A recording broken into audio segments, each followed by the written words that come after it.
Um, okay. Bismillahirrahmanirrahim. Assalamu alaikum, everyone, and welcome to the Maqasid Institute Research Forum. For this research forum, we have with us Dr. Daud Batchelor. He is going to talk about reflecting on the Islamic Well-Being Index for Muslim countries. So let me introduce our speaker for today's research forum. Dr. Daud is currently an adjacent fellow at International Institute of Advanced Islamic Studies, Malaysia, where he headed the Science, Technology, Environment, and Ethic Unit from 2015 till 2012 till 2015. So he was an adjacent fellow there. Dr. Daud has a multidisciplinary background, having served in industry, consulting, and academia. He has three master degrees, actually, including Master of Engineering Science from Griffith University and Master of Science from University of London, and also from International Islamic University, Malaysia. For his PhD, he was awarded by the University of Malaya the highest research award. Dr. Daud taught as a senior lecturer at University Science Malaysia and as an assistant professor at Sultan Qaboos University in Oman. Dr. Daud co-edited the Springer book, Islamic Perspectives on Science and Technology, and authored the book, Political Systems of Islamic Republics, Pakistan and Iran. And the book, Muhammad, peace be upon him, the Ultimate Leader from Western Business Perspective. Dr. Daud plays an active role in the Muslim community and is co-founder of Islamic College of Brisbane, currently with 1,700 plus students. He's columnist for Australian Muslim Times, Australia's leading Muslim media, and co-founder Islamic Thought, Legacy and Renewal Group. Dr. Daud is ambassador for Better Futures Australia, part of Global Action by Climate Action Network Australia. Dr. Daud also developed the assessment tool, Islamic Well-Being Index for Muslim countries. That is also the topic for today's research forum, which has been computed to date for 2013, 2021, 2022, and 2023, and is supported by a board of advisors. So with this diverse background and experience in academia, consulting, and also industry, Dr. Daud is the perfect speaker for today's forum. So I give the floor to Dr. Daud without further ado to present his talk. Dr. Daud, you have around 45 to 50 minutes. And after that, there will be Q&A session. The floor is yours. Hi, Jazakallah khairan, Mr. Chairman, Dr. Ambreen Sultan. Assalatu wassalam ala Sayyidina Muhammadin wa ala alihi wa sahbihi wa barak wa sallam. Assalamu alaikum wa rahmatullahi wa barakatuh to all the respected professors, scholars, and honored participants. I'll share this is a subtropical evening here in Queensland, Australia at 8:30 p.m. So I'll share the screen now.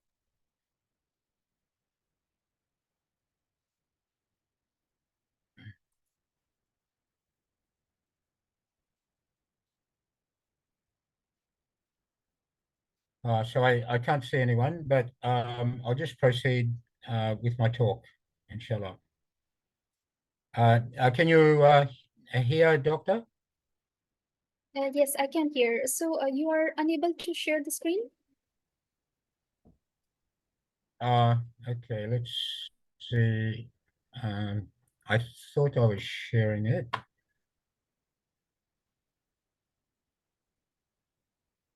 try again.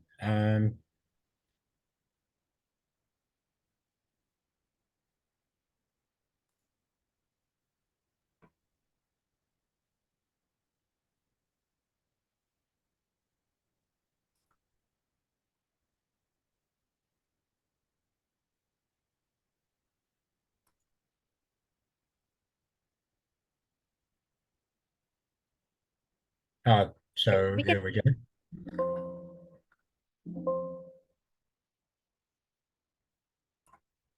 Alhamdulillah. I thank Maqasid Institute and Dr. Idris Rafikov for kindly inviting me to present on my Islamic Well-Being Index for Muslim countries that is based on Maqasid al-Sharia. I fully agree with Professor Jasser Alda and his efforts in developing the new Maqasid methodology. I've been reading his book, first published in 2021, and believe it is an extremely important contribution to the Ummah at this critical juncture in its history. Professor Alda spoke of three overlapping circles necessary to realize the new Maqasid methodology: research, education, and action. After 9/11, the Ummah went into a passive state under attack from the West. With the switch then of the US superpower to engage China and Russia, some of their attack focus was fortunately removed from the Muslim world. Now with the Palestinian conflict, we see the need for the Ummah, particularly the Sunni world, to re-engage actively to empower the Ummah for its protection and provide direction for it to respond appropriately. The new Maqasid methodology has come at the right time to inform the approach we should take in our research and education and action. I'm pleased to notice, as part of Professor Alda's presentation, that he encourages development of a field of phenomena studies that is necessarily multidisciplinary. I fully agree with the approach, and I believe it will provide Muslim scholars and scientists the ability to stride forward and capture the initiative in all fields of scholarship, such as we held during the golden age of Islam. Many scholars, including myself, have already applied some aspects of the Maqasid methodology to addressing contemporary problems from a Maqasid perspective, though not as systematically as portrayed by Jasser Alda's new Maqasid methodology. I'd like to cite some research articles of mine of this nature. Firstly, in 2014, I published in this collection an article titled "Reducing Wasteful Consumption Towards Sustainability by Waste Avoidance Using Self-Improvement, Tazkiyah, and Contentment approaches." And I wrote at the time in that article, I said, these solutions to reduce wasteful consumption lie at the interface between the basic sciences, social sciences, psychology, and religious training. However, this niche is not well researched or addressed by Western scholars and governments. And then in 2019, I published on Islamic perspectives on curbing population growth to promote Earth's sustainability. And in 2020, exploring the significance of cultural and religious factors in domestic violence among Muslim immigrant Australians. I believe the Islamic Well-Being Index, which I first developed independently in 2012, is a good example of phenomena studies involved in assessing contemporary situations in Muslim majority countries. These are transdisciplinary studies in global regions, such as was mentioned by Professor Alda as part of his new Maqasid methodology book. And this is in line with the statement in his book that strategic studies focus on the Muslim Ummah and the directions it must move to envision a better future for itself and general humanity. Also, the Islamic Well-Being Index highlights the gaps and identifies the countries in need to allow focusing to help them get back on their feet. I'll present the results of Islamic Well-Being Index assessments of previous years to show the application of the approach in understanding events and how we could assist the laggard countries identified.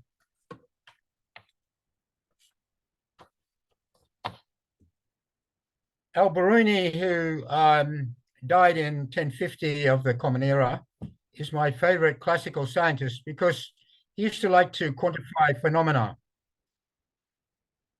like I have done for the Islamic Well-Being Index we're discussing today. Here I provide the updated index methodology originally published in 2013.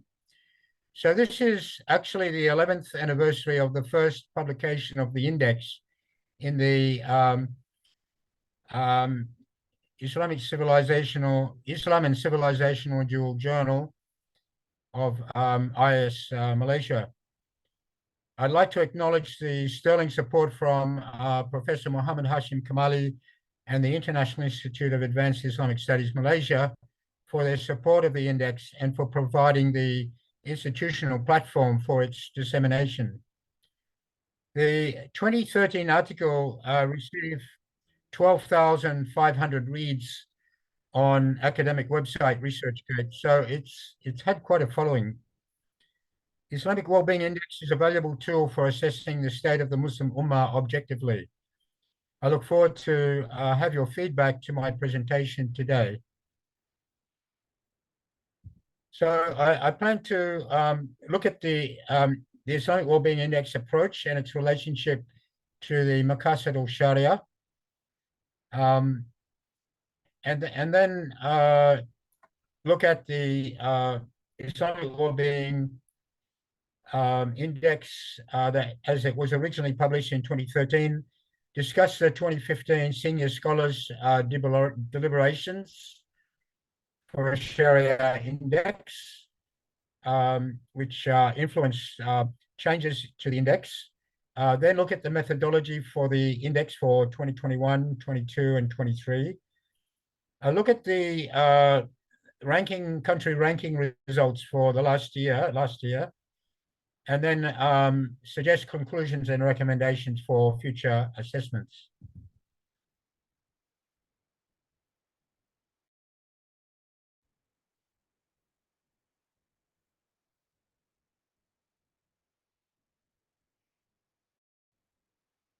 So serving God is humanity's ultimate function, the fulfillment of which constitutes well-being. And we have in Surah Al-Ra'd this verse: belief and righteousness acts lead to internal satisfaction, Islamic well-being. Without doubt, in the remembrance of Allah do hearts find satisfaction. For those who believe and work righteousness is every blessedness. Note the word tuba there, and a beautiful place of final return. So this is interpreted as Islamic well-being and ultimate success, or falah. So Surah, the correct condition is where the soul submits to its Lord in the mutmainah state, pleasing to the Almighty. For the successful ones, the muflihun, Allah Ta'ala says in Surah Al-Fajr, Fadkhuli fi ibadi wadkhuli jannati. Enter you then among my devotees, indeed enter you my heaven. So further, Imam Abu Hamid Ghazali has stated the objective of the Sharia is to produce the well-being of all mankind, which lies in safeguarding their faith, iman, their human self, nafs, their intellect, aql, posterity, nasl, and their wealth, mal. Whatever safeguards these five serves the public interest, the maslahah, and is desirable, and whatever hurts them is against the public interest. So these five objectives are considered to be the daruriyat, the necessities of a good life. Contemporary scholars have suggested other maqasid, but I believe Ghazali's list of 5 essential maqasid is correct, but I am open to consider other viewpoints.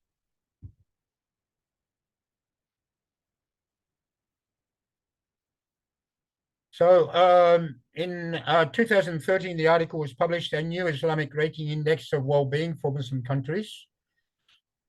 At that time, the parameters, there were two fields that were selected: acts of worship, ibadah, and muamala, social transactions, and they were given equal weight of 50% each. Today, we've reduced the weighting given to ibadah to 25%, and I'll discuss that later. For the muamalat field, the parameters chosen were adult literacy, status of women, care of children, income equality, and corruption levels. And at that time, we had data from 27 Muslim majority countries we could evaluate. So I only discovered later that there was already one Islamicity index published in 2011. At the time, I didn't know about any other indices that were related to this field. However, the Islamicity index is more related to Islamic economics and governance, whereas my index is trying to assess the outcome of good governance. So they also include non-Muslim countries, and indeed they place 42 non-Muslim countries as more Islamic than the first Muslim country, resting at level 43, which is Malaysia. The Islamic Well-Being Index of mine, however, is totally focused on the 51 Muslim majority countries. So this is the results for 2013. And Malaysia was first, Indonesia second, and Senegal third. Palestine was fourth. The surprise was Senegal. I didn't know much about Senegal, and I proposed that Islamic-minded tourists could visit Senegal. So I myself visited in 2017 with my wife, and I was enlightened to discover that the Muslims there displayed a high level of God consciousness. We drove 2.5 hours east of the capital, Dhaka.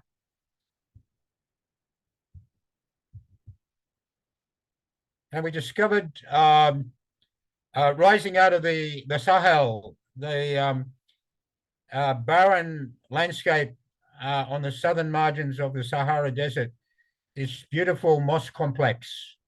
And note the name of the town, it's called Touba. So it's directly related to the verse that I had quoted to you earlier. Touba City is named after a tree in paradise, and Touba City is West Africa's #1 pilgrim destination.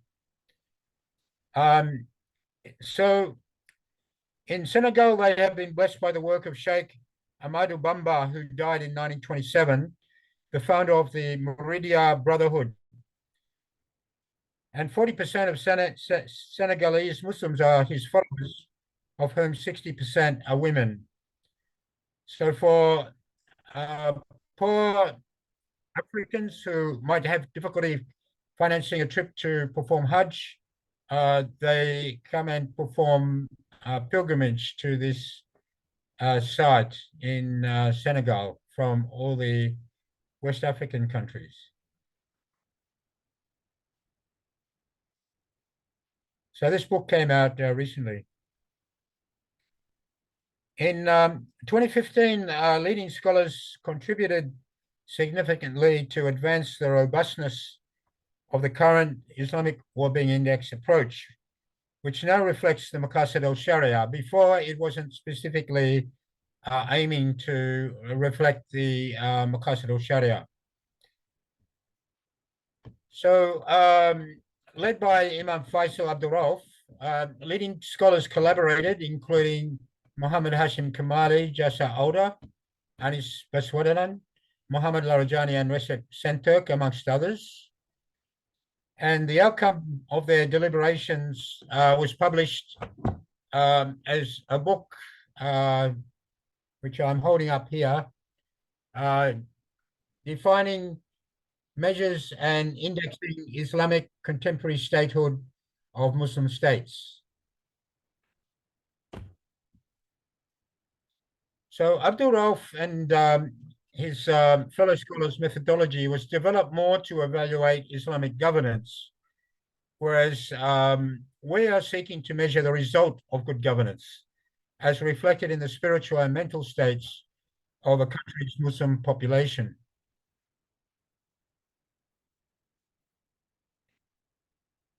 So these leading scholars contributed significantly to advance the robustness of the current Islamic Well-Being Index approach, which now reflects the Maqasid al-Sharia.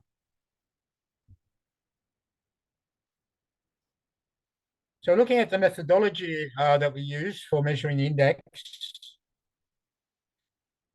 the scholars' definition of Sharia Maqasid objectives were used to identify proxy component indicators, such as for life, we have 5 separate indicators chosen to provide a composite value for life.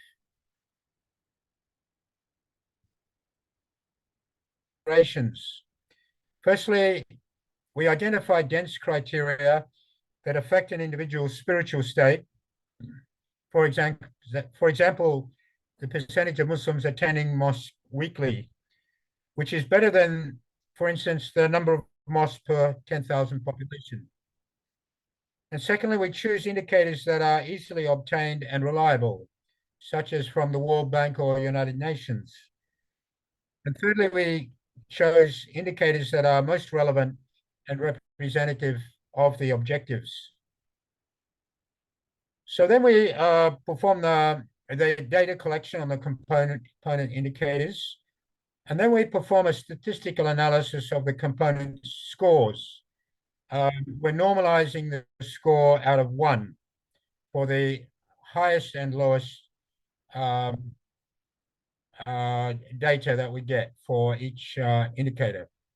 So this approach the statistical analysis is similar to the United Nations Human Development Index. And I just point out that in 2021, religion was given twice the weighting of each of the other 4 maqasid. In 2023, following consultation, we changed the weighting to 1.5, and we also gave that weighting to life. So religion and life have 1.5 weighting compared to intellect, family, and wealth, which have 1 weighting each. And then we compute the final index scores. So from feedback comments in 2022 on the index launch, Professor Begaud, the Dean of ISTAC in Malaysia, suggested additional indicators for Ihsan and Akhlaq, but these are simply not available unless we design and conduct surveys ourselves.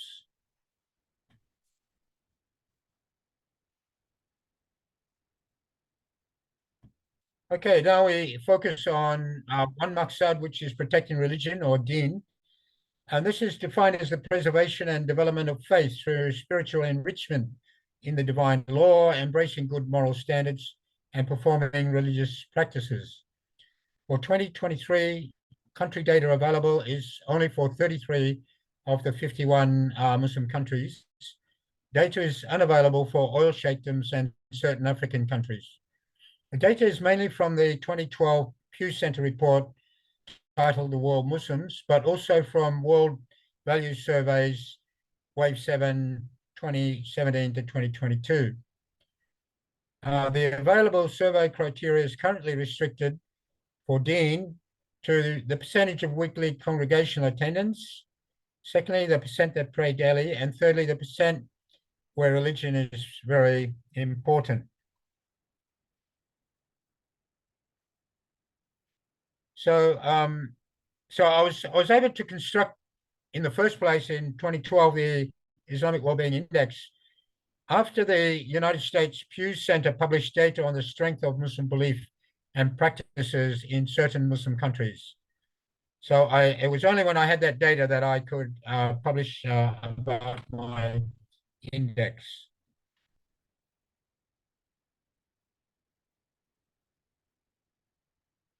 So,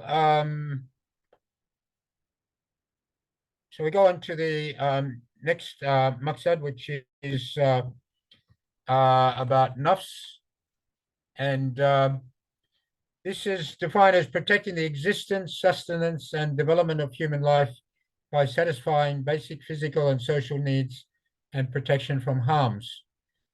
Muhammad Assad stated that an Islamic state must arrange the affairs of the community in such a way that every individual man and woman shall enjoy that minimum of material well-being without which there can be no human dignity, no real freedom, and no spiritual progress.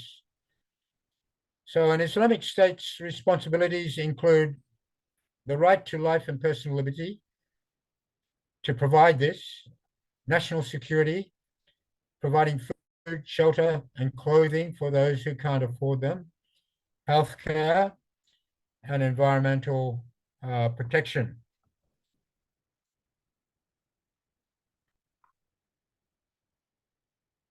Then we come to akal, which is utilized in developing the intellect and safeguarding the mind from negative influences such as drugs and superstitions.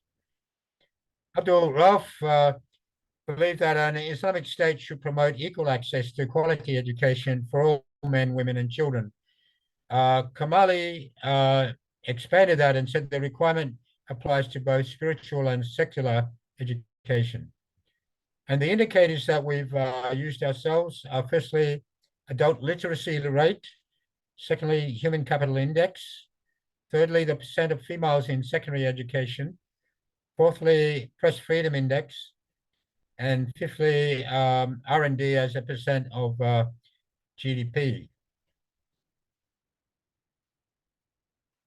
So then we come to protecting the family. So it's usually mentioned nasl, progeny, and nas, lineage, which I basically focus on the family as the institution that needs the protection.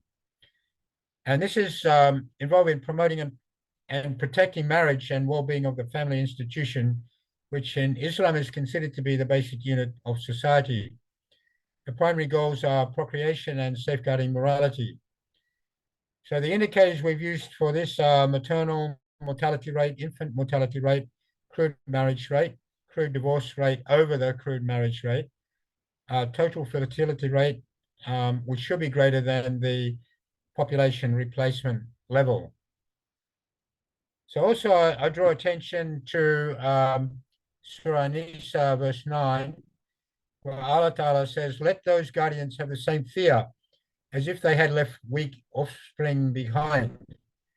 So we believe this indicates the essentiality of producing strong offspring, providing children with a good religious upbringing, health and education, and nurturing family relationships.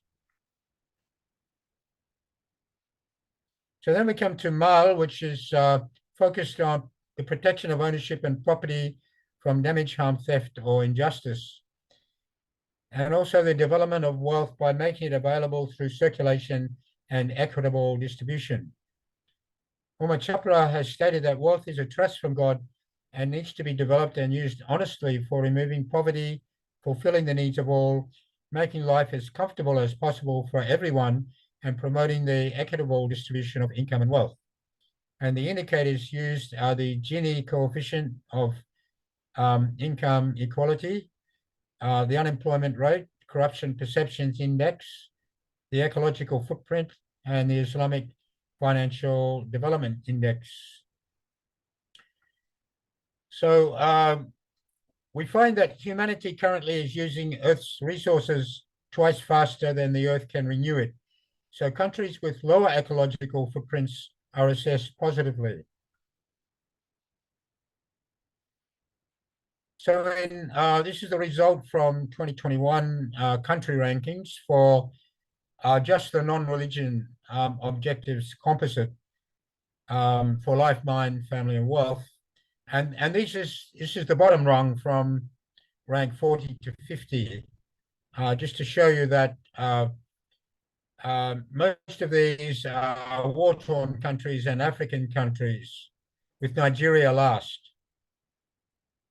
So I'm just emphasizing those that are doing poorly.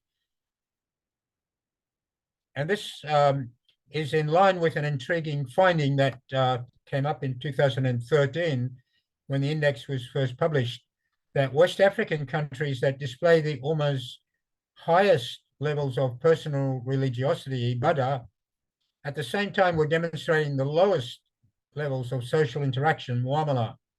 And these countries were mainly West African countries, Nigeria, Chad, and Niger. So the 2021 data I just showed you in the previous slide confirmed this pattern. Nigeria is last in the non-Deen Maqasid. So I developed a hypothesis proposing, do some Muslim leaders in these countries have an incorrect view that Islam comprises only individual ritual worship, rather than that worship is comprehensive, covering everything a person says or does, seeking Allah's pleasure? So Islam includes a person's relationship with their spouse, their children, relatives, and business relations, even birds and animals. And I posited the possibility perhaps Islam's role in West Africa narrowed to core practices as a survival response to severe depredations from Western colonialism continuing today, but fortunately reducing recently. Alhamdulillah.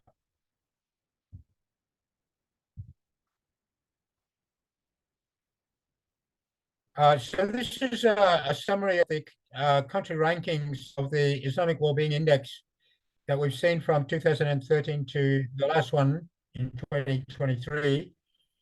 So I'd just like to point out that Southeast Asian countries have been in the top 3 or 4 for the whole time. Tunisia, following the Arab Spring, it jumped up to 2nd place in 2021, but has declined since, no doubt influenced by the Tunisian President Kais Saied suspending parliament in 2018 and recently dissolving parliament. Algeria had warned in 2015 that the UAE was planning to destabilize Tunisia. And Bangladesh, in a respectable 5th position in 2013, has dropped off the radar since Sheikh Hasina was appointed Prime Minister in 2009 and enforced pro-India policies. And one could say less Islamic-minded policies.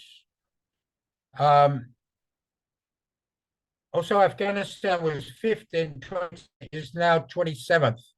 So they are suffering great hardship. Note that Palestine has been in the top 7 all this time, which is a very significant aspect of this index, that it is showing the resilience and well-being of the Palestinians, even though they're suffering so much hardship. Okay, so the Malaysia, Indonesia are scoring very well, and somebody might have the idea that that's because I'm attached to a Malaysian institution and my wife is Indonesian. But I try to be as objective and unbiased as possible and do my best in that respect.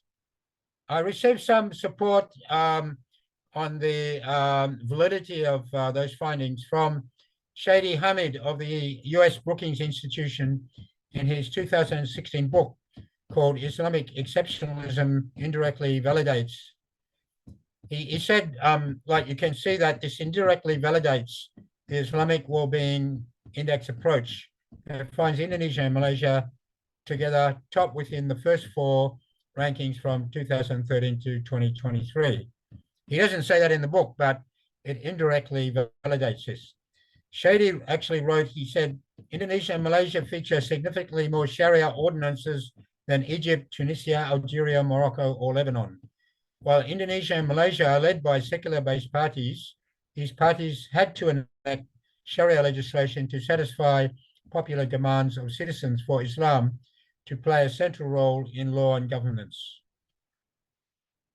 Okay, we come to the 2023 results for religion.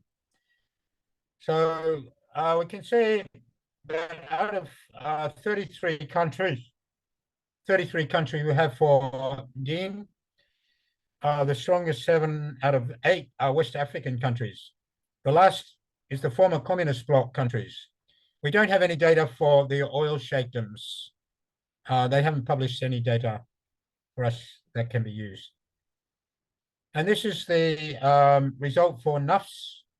And note the parameters that we have been using here: Global Peace Index, Poverty Index, National Homicides, Life Expectancy, and Environmental Protection Index. Out of 50 countries, the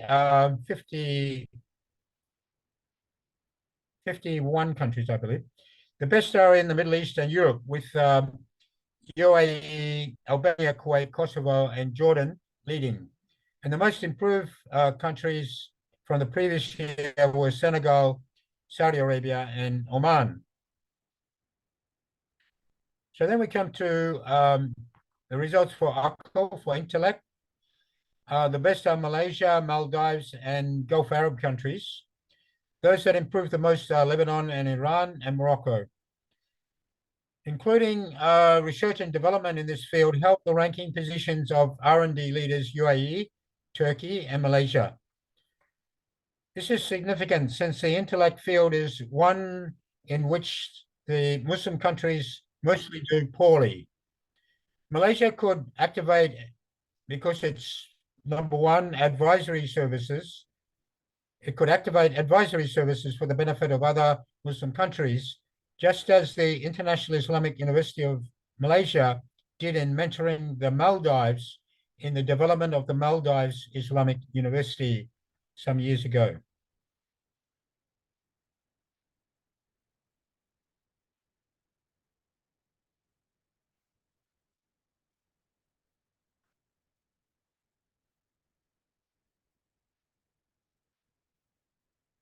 So we come to the rankings for family. Countries that scored well are Bangladesh, Arab countries, and Iran. Mauritania and Middle Eastern countries improved the most, while Maghrebi countries, Tunisia and Morocco, declined the most in 1 year, probably related to pandemic issues. These countries that score well are often countries in conflict or experiencing instability when the family unit becomes stronger and tighter. Countries that scored best in wealth are Malaysia, Indonesia, and the Gulf countries. Those that improved the most were the Gulf countries, Brunei and Bangladesh. Azerbaijan, Palestine, Burkina Faso, and Kazakhstan declined the most. Palestine's position dropped precipitously from last year's artificially high rank. This resulted from the incorporation of their high 2023 unemployment figure, which I didn't have their unemployment figure in 2022, so their position was artificially high. So this shows that the lack of data on an indicator can have a big impact. We need to be aware of that. So when we join all those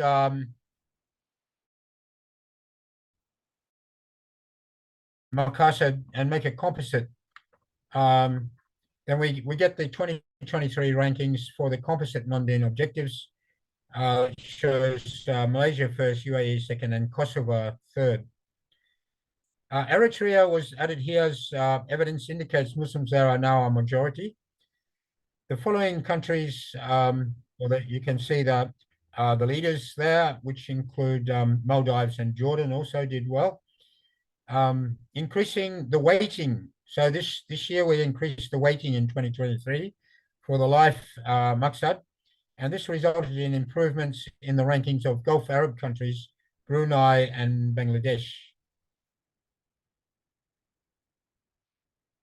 So in 2022, I just point out that Kazakhstan was the leader, number one, in the composite non-deen objectives. And In 2023, it's nowhere in sight. It was number 1 in 2022. It's nowhere in sight. It's dropped precipitously to 22nd place.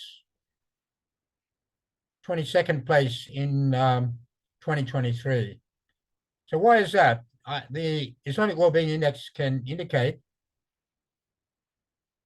So it dropped precipitously. This is undoubtedly due to the major upheaval the country experienced in January 2022, starting with public protests over increasing food prices, which led to the leader calling in the help of Russian forces and heavy military action, resulting in the death of over 238 people.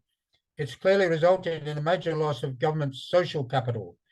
A precipitous drop in ranking can occur when the deen element is weak, meaning that the nation's population are likely to be less resilient. So,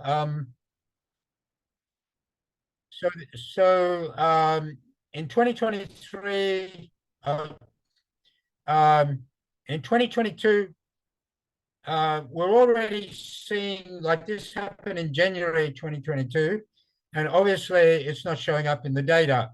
So I just point out that the relevance of our index is a delay of about 9 months because of the time needed to collect the data and to analyze it and calculate the index. So even though Kazakhstan was suffering in January 2022, it was still appearing as ranking number 1, according to data that we had, which was probably collected about 6 to 9 months earlier.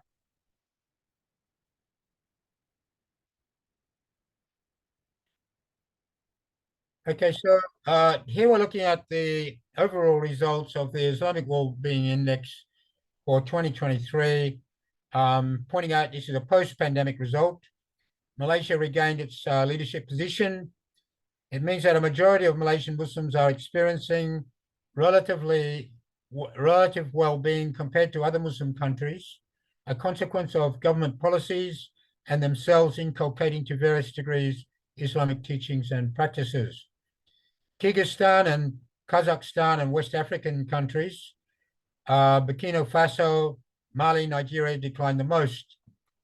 Jordan's improved position coincides with its government deliberately pursuing policies intended to achieve citizens' well-being. The newly designed and implemented Jordan Prosperity Index by the government seems to be improving Jordan's Islamic well-being. Perhaps Jordan may be considering following a number of developed countries called the well-being economy governments, the WEGO governments, well-being economy governments like New Zealand, Scotland, and Finland that incorporate sustainable well-being objectives in national development policies. So overall, the results indicated that Southeast Asian and MENA countries did the best. 3 of the 4 leading countries, Maldives, Indonesia, Malaysia, are countries where women play large roles contributing to societal well-being. Remarkable, and this is relevant to Turkey, remarkable improvements continue in Islamic well-being in the European Balkan countries, perhaps influenced by Kosovo's dramatic rise of 18 places in 2022 from the last spot, number 27 in 2013.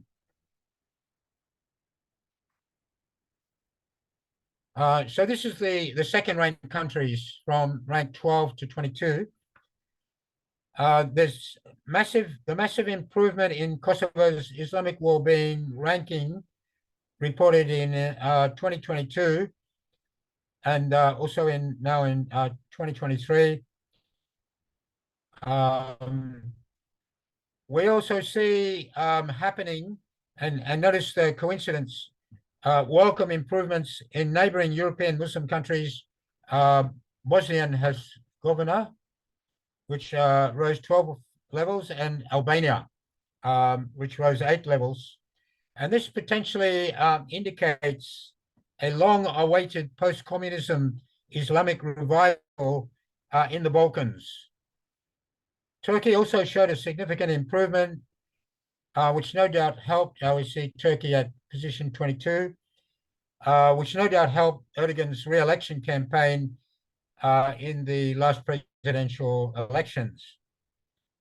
In Central Asian countries, there's been a decrease related to political destabilization and border disputes, which may be related to not having Russia's mediating influence in that it's being preoccupied with the Ukraine war. Correspondent Pepe Escobar believes that Central Asia is the prime battlefield in the new great game and could likely suffer future political instability. So this is the last rank for last year in the index. Certain West African countries, Niger, Burkina Faso, and Mali, are affected by instability related to France and its departure as the former colonial power, and an apparent desire for a more independent Islamic ethos in their country's governance. May Allah grant them success in those efforts. So overall, the results show a clear grouping into regions. First is the Southeast Asian countries and the Maldives, followed by non-Gulf countries, Jordan, Tunisia, Egypt, Palestine, and Algeria, then the Bangladesh, Kosovo, Morocco, Lebanon, Iran, African countries, Senegal, Djibouti, Burkina Faso, higher performing former Soviet bloc, and Turkey, and then Afghanistan, Pakistan, Azerbaijan, Albania, and former communist bloc countries and war-torn countries take up the bottom. So here, so with our index, it's based on comparing Muslim countries with each other. But we need to know how Muslim countries are comparing with world averages. So we produce an average of the vital indicators for Muslim countries and compare with world averages. Because of the importance of these indicators, Muslim countries should be leaders, but often they're not. And this is room for reflection. So Muslim majority countries do best in Deen, of course. So in the life Maqasid, some are better, such as homicide rate is low, environmental performance index is worse. We perform quite badly in Akal, whereas we should be leaders, isn't it, in this field of intellect. Continuing for the family, we do much better than average. And this is a reason why we nurture our families, and our birth rate is twice that of non-Muslims in the world. Alhamdulillah, something very positive. So in the Mal Maqsad, some things we do better and some worse. We have a more equitable incomes in our countries. Unemployment rate worse, corruption bad, ecological footprint not too good. So Muslim countries' average spend on research and development is only 1/6 of the world average. Muslim world must prioritize enhancing the spending in national budgets so we can catch up, and we have the potential, to lead the world in many fields with our new Maqasid methodology, for instance. So these results challenge Muslim countries that their governments and citizens should aspire strongly to improve in these fields, which are essential for Islamic well-being. Focusing on the benefits of the index, the Islamic Well-Being Index provides practical insights for countries that aspire to move to a higher state. Leading countries in the separate Maqasid fields could represent role models for lagging countries and mentors for them. Islamic well-being indicators provide a way to spot problems, set targets, track trends, and identify best practice policies. The relevant stakeholders in different countries can use the index as a tool in identifying what specific actions can contribute to greater levels of Islamic well-being. So in conclusion, I like to be relevant to your institute based in Turkey. And I just point out that I presented this index concept before an audience which included Dr. Merv Safa Kavakshi. And she was a bit disappointed in the low ranking of Turkey. And she asked me to be a bit more considerate to Turkey, actually. But I just try to focus here, which is a benefit of our index, which can highlight the weaknesses in Turkey's performance so that you can better understand why that came about. So in terms of Deen, we find that only a third of Turks attend a place of worship weekly, such as Jummah, congregational prayer. Only 42% pray daily. In terms of life indicators, the Global Peace Index shows Turkey at 0.34 and the Environmental Protection Index at 0.11. The GPI is produced by an Australian institute, whereas the EPI is produced by an American university. And I suggest that these two could be biased against Turkey. Allahu Alam, but I have that suspicion, which is one of the reasons why Turkey position is a bit lower. In terms of wealth, corruption indices, perception indices, corruption is quite high in Turkey. And also there's not a high level for Islamic Finance Development Index in Turkey. So those are areas that can be improved by scholars to focus on those areas to improve Turkey's result. As a reflection of a country's Muslim population, the index was found to be responsive to events impacting upon well-being, such as we saw in Kazakhstan and Tunisia, for example. The Islamic Well-Being Index benefits from continual improvement, striving to accurately reflect a country's well-being. Evidence was provided justifying the consistent, prominent well-being positions of Southeast Asian Muslim countries over the past 10 years. The consistent high Islamic Well-Being Index positions of Palestine in the top 7 over the past 10 years is reflected in the amazing fortitude and tawakkul exemplified by the Gazans today, who face horrendous hardships. May Allah grant them victory.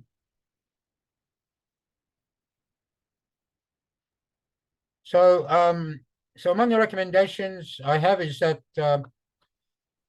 and I point out first that the index achieves less than its full potential because of the need for more data in certain fields and certain bias in some of the other indicators that I pointed out. I believe a dedicated organization deserves to be established and funded to manage index development and its application, including conducting periodic Islamic Wellbeing Index surveys of all 51 Muslim countries to fill data gaps and improve survey focus and accuracy. And that respected Muslim professionals will be needed who can promote and advise on Islamic values in each Maqasid field, as seen in leading countries, to help uplift the state of citizens in laggard countries. Special attention is warranted to identify the best approach towards enhancing Islamicity in former communist bloc countries, and secondly, for helping African countries that lag in the non-Deen Maqasid fields. I also believe the Islamic Wellbeing Index can be improved by applying the new Maqasid methodology more rigorously, especially with the input of knowledgeable scholars and practitioners. So I would expect improvements can come from incremental adjustments of the methodology while twigging and retaining the general methodological approach taken here. I'll be interested in your feedback from a new Maqasid methodology perspective. I believe the interconnected framework of this approach can provide better informed results and place research on Islamic Well-Being Index at the forefront of findings beneficial for humanity at large. If there's any good in my talk, it's from Allah, and any shortcomings are mine alone. Thank you. Thank you so much, Dr. Daud. Jazakumullah khair for such an enlightening talk. I open the floor for questions, but before I give the opportunity to others, let me take the opportunity as a host to ask a question. I was wondering, so since I'm from Pakistan, and Pakistan is one of the biggest country in terms of Muslim population after Indonesia, I guess, yeah, second. I was looking at for Pakistan's name in all the slides, and I could found it in terms of mal, it was at 8th level, and then in terms of overall index, for 2023, it was at the position of 23. So, and it raised 3 places up, I guess, from previous index. So, I think there is a lot of, as Pakistani, maybe we should learn from in Malaysia and Indonesian experiences, because as a representative of like biggest Muslim country. So if there is any thought on that, Dr. Daud, you can give. Oh, thank you. So I might just try to get out of this. It's all right. I'll keep going. Yes, I actually did my Master of Arts Research at ISTAT on comparing the Islamic Republic of Pakistan with the Islamic Republic of Iran, and I actually published a book about it. So I do have a bit of background. So I identified in Pakistan the major issues is the inordinate influence of the armed forces, for a start, and secondly, the inordinate influence of the wealthy families that retained large landholdings after becoming independent from the British. And I assume that they actually acquired those landholdings by supporting the British. So that should have changed in my view after independence. Zulfikar Bhutto brought in land limitations on the land size, which were very good, but they returned later. Those are 2 issues. And although I have a high opinion of Sheikh Abu Ala Maududi, I would point out that he was an elitist, and he was not promoting more egalitarian development of the Muslim Ummah in Pakistan. He assumed that those divisions would be retained.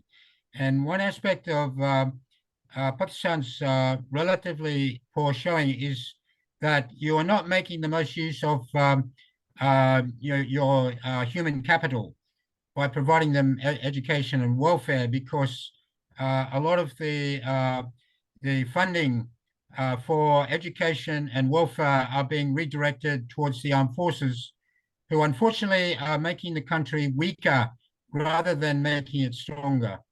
I hope I'm not too forthright to shock people, but yeah, that is my analysis.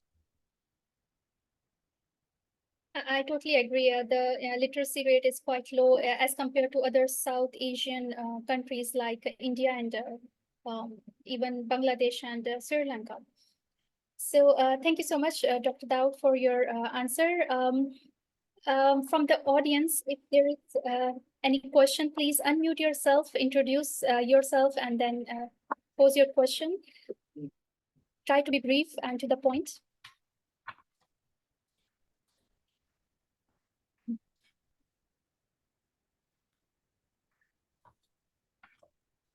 Is there any question that I can see some of the questions in the chat? If you want to pose those questions directly, that would be great.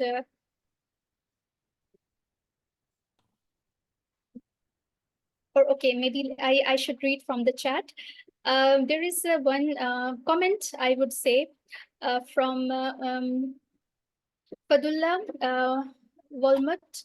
Would it not be good to include more in the Maqasid and focus on Maqasid of the Quran, Nasl and Nasb, family and community, Hurriya, that is self-determination, or political freedom, Hakal Mahid, or respect for the like physical environment, human dignity and human fraternity, economic development, strengthening of R&D and technology and science, peaceful coexistence, religious freedom, and interfaith harmony. If I can just interrupt a minute, I put that in before I heard the full talk. So I've discussed this with Dr. Daud several times. Also, I'm a very strong admirer of all his work and what he's doing. It's amazing effort to come up with this. My question was, you know, what it seems to have done is include many of the sort of like Tariq Ramadan and others included different aspects of Maqasid, and Dr. Daud has included them under the 5. So it's yeah, but I would say that one thing that's perhaps missing is religious freedom, interfaith harmony, which in some of these countries which are high on the index, interfaith harmony is low. So and as Professor Halim Rain has indicated, this interfaith, he's also from Brisbane, interfaith harmony is a very important maqasid in the Quran, this concept. So I'd just like to ask Dr. Daud if he wants to include that. My comment about that I've worked in Pakistan, Afghanistan, and Bangladesh. Domestic violence is very high in those countries.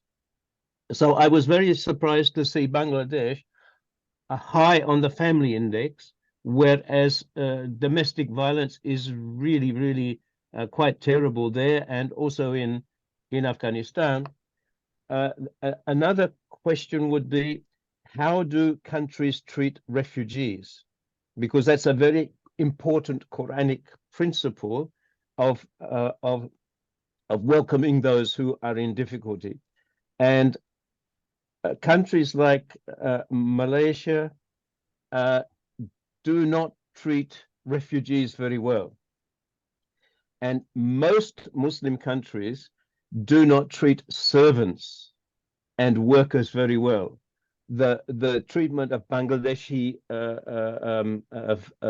garment workers, the treatment of workers in the Middle East is pretty horrific. So those are the sort of things that perhaps I'd like to include in future things. And the final thing is inequality. Inequality in the Western world is way terrible, but in the Muslim countries also it is heading in that direction. A lot of financial power in the hands of a few. So those are my questions to Dr. Daud. Thank you. Yeah, thank you. You're probably just down the road from me, is it, Fadullah, I presume? Yeah.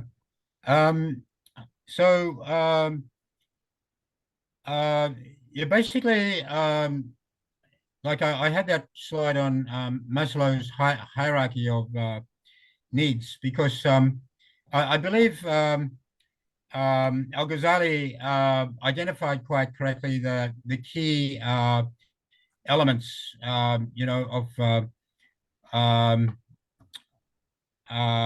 you know, related to human existence. So when additional maqsads are suggested, I look for you know, an existing field to put them in. So religious freedom of obviously would come under deen. Interfaith harmony could arguably go there as well. Coming out of the teachings of the Quran.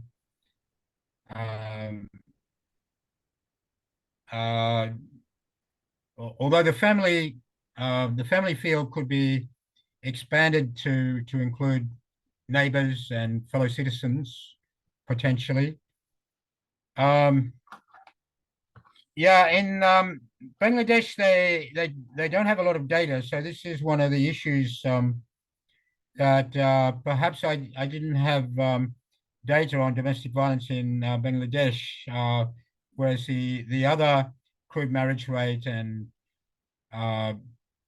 maternal mortality rates and that were reasonable.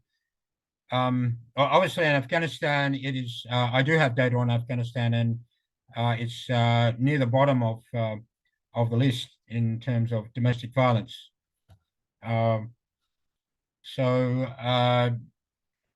Yeah, like domestic violence potentially could be another indicator within the family maqsad.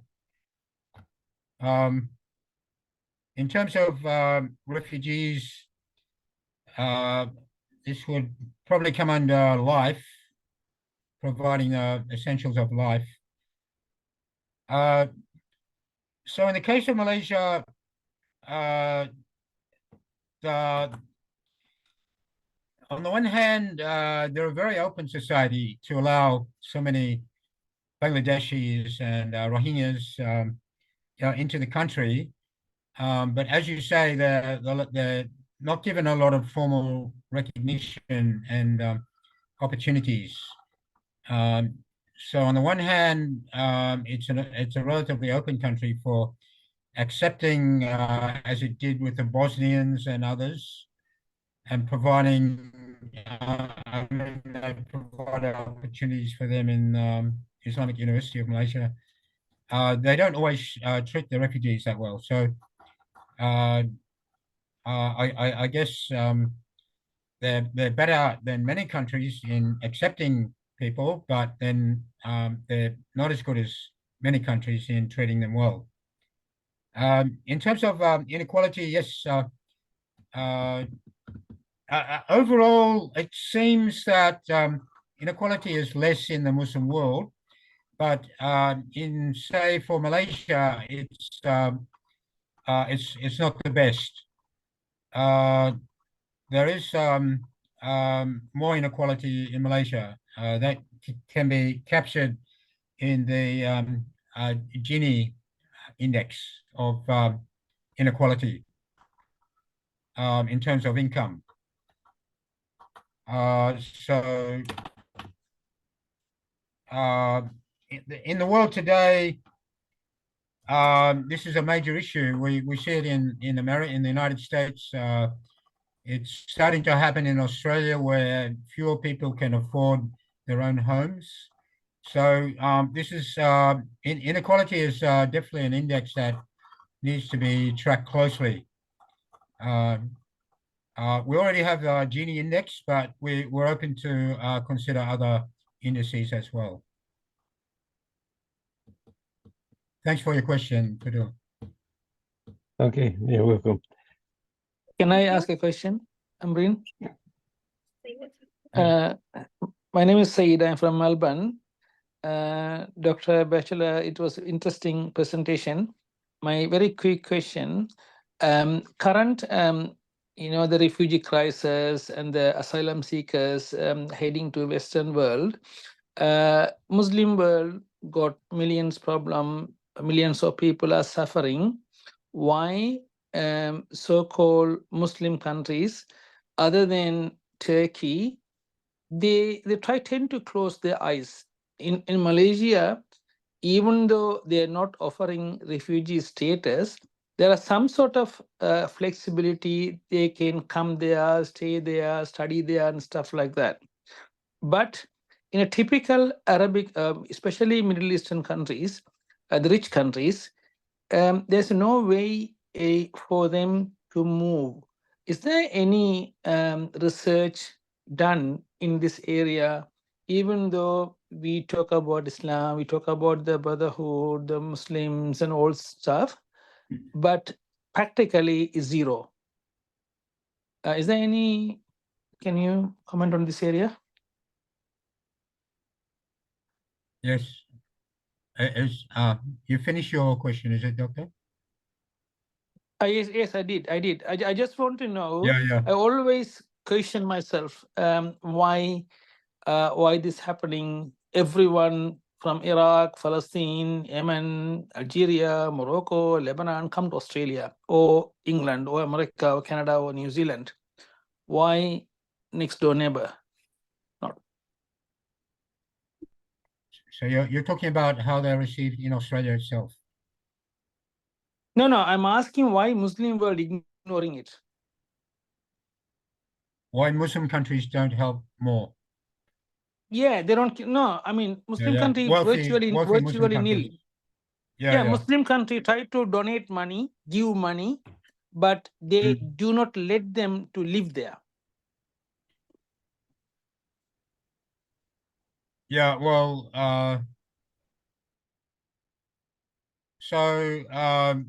as I mentioned that the oil sheikdoms don't allow surveys regarding religious belief and practice, for instance. So we're unable to incorporate them in the whole index. So there's a lack of information.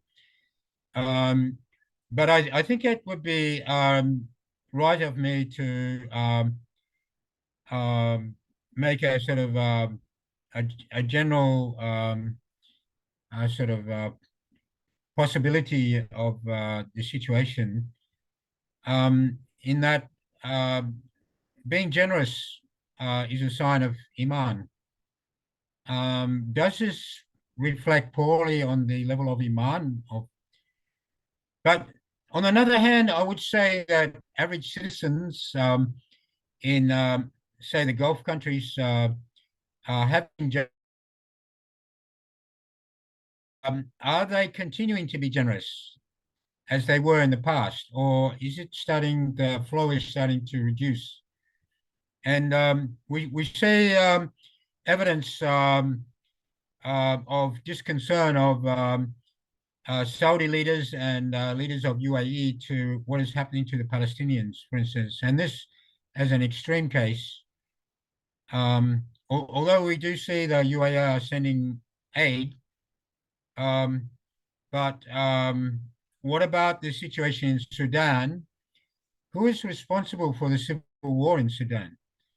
We have to ask that question, and it points in certain directions. And so much hardship is happening to the people in Sudan and neighboring countries like Chad, who are taking in, and this is it, these are poor countries taking refugees and helping them, even though they're poor. It's a little bit difficult to speak openly about the reality of the situation, but I think you probably know yourself some of the reasons why the wealthy countries are not helping as you would expect them to in the current dire situation. And the situation of refugees in the world for the last 5 or 6 years is that they are predominantly from Muslim countries that are suffering, and yet we're not seeing enough support from our wealthy Muslim countries for them. And even I would hesitate to say, I would suggest that there's evidence that that certain countries are actually destabilizing countries in the Muslim world and causing this need for helping refugees who are escaping from conflict zones, as we see in the Darfur province today. And who is supporting the rapid response forces? That we need to ask and get them to stop supporting them. That would those are a few comments from myself. Thank you I very hope that much. helps. You know, if I can add one more point, Amreen, and in Australia, as you know already, somebody walk into the airport and say, "I'm not safe in my country. I need asylum." And this in the meantime, when somebody, for example, a guy from Palestine or Iraq or somewhere, if he's traveling to Australia to seek asylum, and sometime he interrupted in Dubai or some Middle East country, they put in jail there. And you know, it's a very right opposite side of the things. So in Australia, somebody can land here and ask for asylum, and halfway through in a transit, in where the Muslim countries, he can be arrested. You are trying to seek asylum. Anyway, thank you for your comments. If I may add that mostly the Muslim countries themselves are having a political and economic turmoil. So maybe this is one of the reasons that they are not able to help their Muslim brothers from the Muslim countries that are having war. But I would like to just point towards Pakistan did provide upon refugees when Pakistan itself was quite stable during 1990s. And then we did accommodate a big number of Afghan refugees.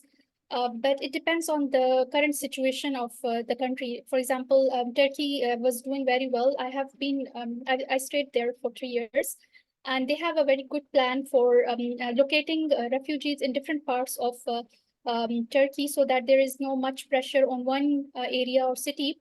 So they have a proper plan and camps where they put the refugees, and then they sort out according to their qualification and their what they can contribute to.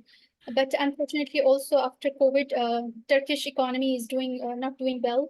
So these are some of the reasons, and also the Scandinavian countries are suffering with a decline in fertility rate, and they need manpower. They need people to join their workforce. So they are welcoming the refugees there. But they have to pass through a tough procedure before they are properly given a citizenship. So these were some Just to add one sort of question which I'd like to ask Dr. Daud. My question about religious freedom is that in some of the countries which are very high on this index, they don't give good religious freedom to non-Muslims. Is that included in your assessment in any way? The rights and liberties of non-Muslims in Muslim societies, is that included anywhere in your well-being index, or it's not really relevant?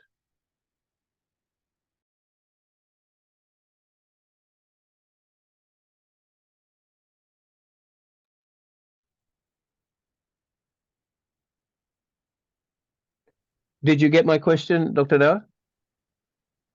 Hello? I don't think he can hear. He's not.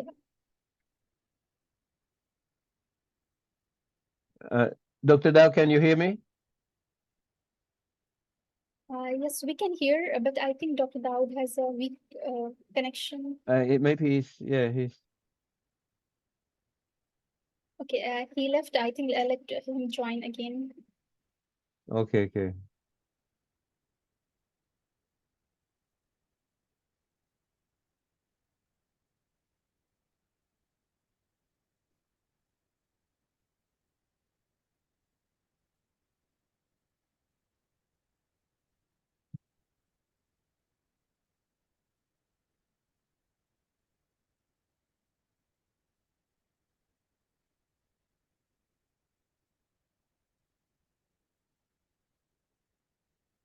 Oh, what happened? He's lost. Let's Oh, wait. yes. He's Maybe joining back. he's left. Okay. Maybe he lost contact. Yeah.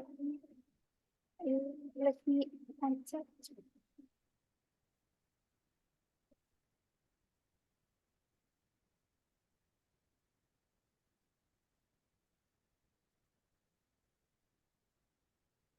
I don't know what happened.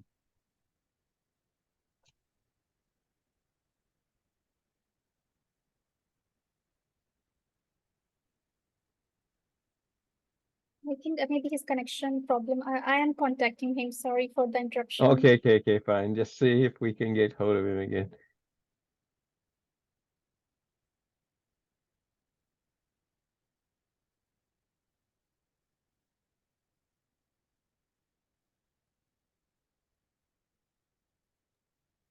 Brother Fadullah, he said you across the road, so you can go to his house and ask him to come to your house. Yes, maybe. Yeah, we are in the same place. No, we're in a different suburb. It's about Okay, 15 minutes to get there. okay. Welcome back, Dr. Daud. All right. Yes, Dr. Daud. Assalamu Yeah, alaikum. my connection failed. Yeah, Hopefully just I wanted to ask you, is it relevant to the index or not? The freedom given to non-Muslims in this index, is there any sort of is it relevant? If it is it included? Because many of the Muslim countries in the top do have problems with the rights and liberties of non-Muslims. That was my question. Okay, thanks, Fidullah. Yeah, it's something to think about.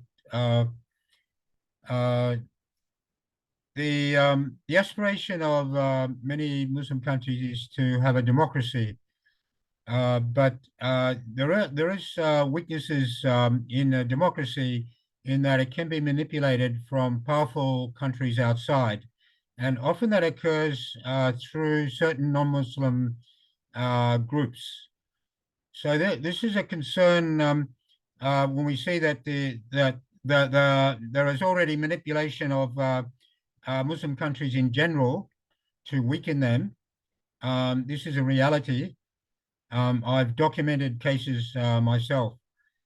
So yeah, this is not something that oh yes, yeah, we need to give them more freedoms, but it's in this current circumstances today where we are definitely targeted, the Muslim world. So this is an issue that we need to make our countries more robust and secure. And this is an aspect of the maqsad of life, that the individuals in those countries need to be secure. If we allow globalization to expand, potentially our economies will be controlled from outside our countries and we'll lose sovereignty. So all of these sort of matters need to be taken into account. So I would say in general, there would be a bit of reluctance to give, you know, full freedoms until the Muslim world becomes stronger and robust.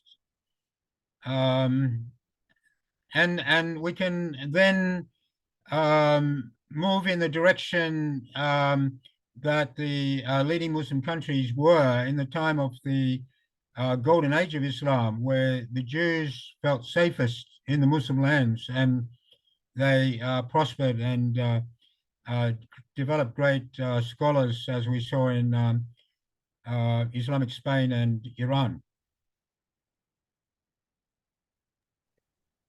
But in some Muslim countries, non-Muslims face real difficulties. Which countries, Fidel? It's probably better not to mention names of countries, but in some of the countries at the top of the index, non-Muslims face discrimination.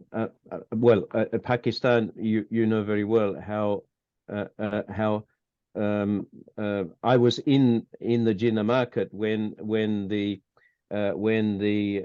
minister was shot dead by his security guard because he was standing up for a Christian woman who was accused of blasphemy, who wasn't guilty of blasphemy, and he was killed. So there is a level of intolerance towards non-Muslims in some Muslim countries. Should that be included in the index or not? That's my question, because the idea that Muslims are respectful of all other faiths is an important element of our deen, but it seems to be slipping in some Muslim countries that I regard very highly. So that was my.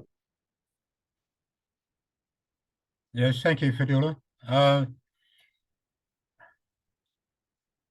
Basically, my understanding is that a Muslim should be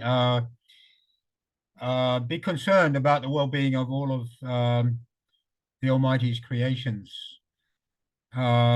This should be the type of heart of a Muslim that we need to develop. So until they have that heart, then they won't experience true well-being. So this comes out of generosity of heart. I don't know whether the family maqsad could be expanded to include like neighbors, for instance, and neighbors would include non-Muslims. And the Prophet ﷺ has asked us to look after our neighbors well. This concern about others, it continues on to concern about animals and even plants, let alone fellow human beings who are not Muslims. So definitely that is part of the makeup of a good Muslim. So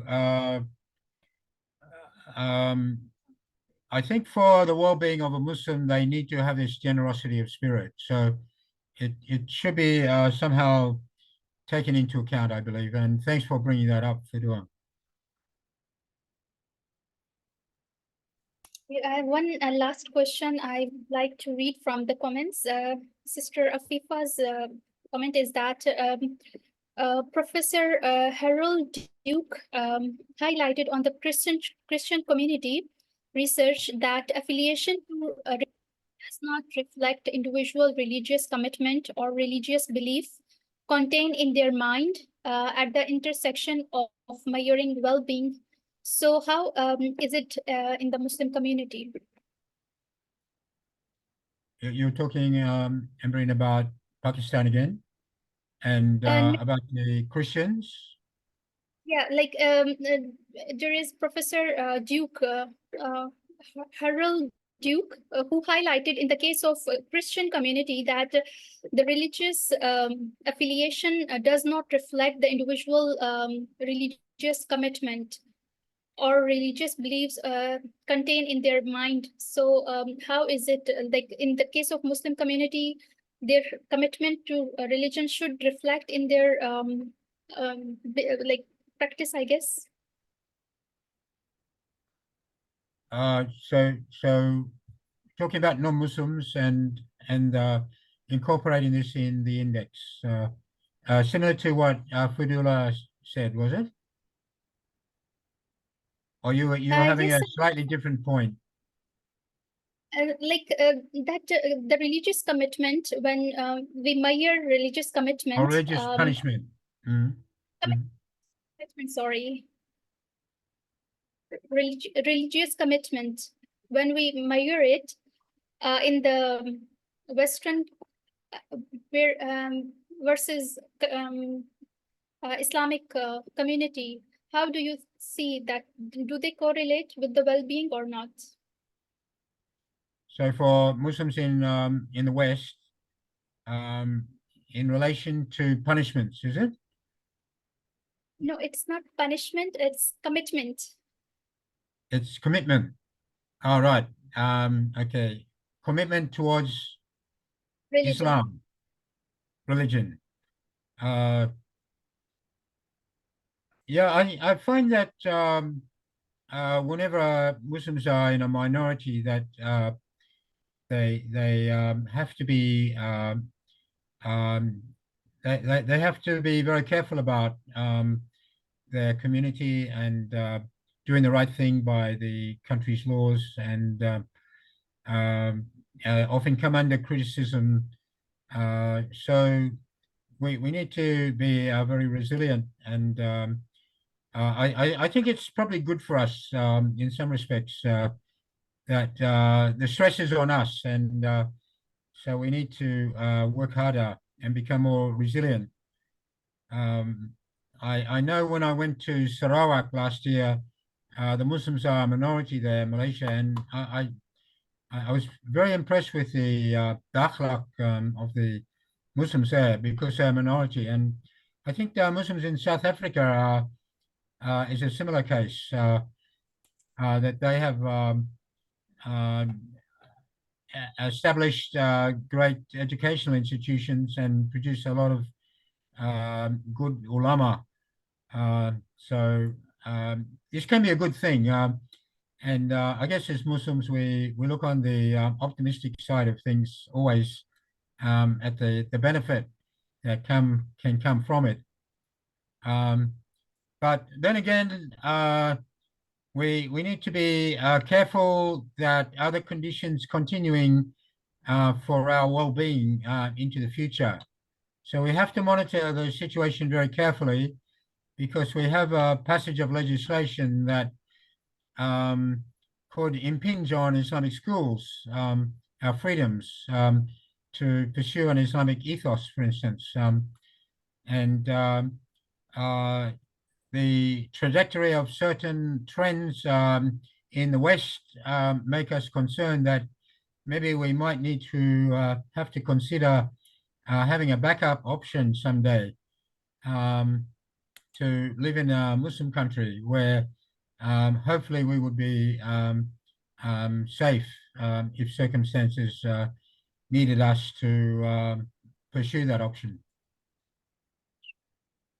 Sure. I hope I responded to your question usefully. Afifa couldn't open her mic, so I had to read it. I hope, Sister Afifa, you get the answer of your question.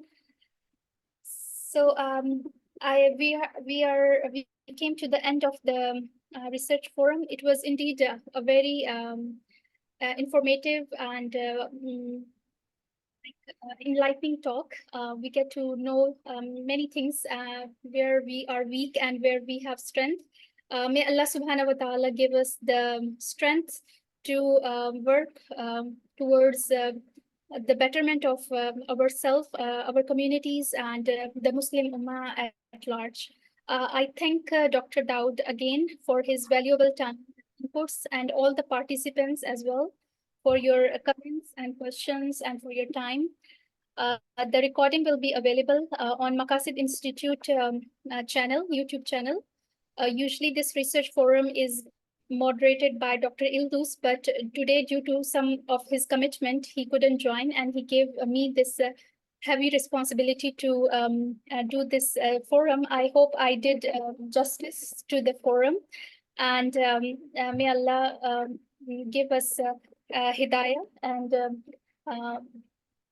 and strength to do better, inshallah, in future. Thank you so much, Dr. Daud, and all the participants. I wish you all a very good evening or afternoon, wherever you are. Assalamu alaikum wa rahmatullahi wa barakatuh. Wa alaikum salam wa rahmatullahi wa barakatuh.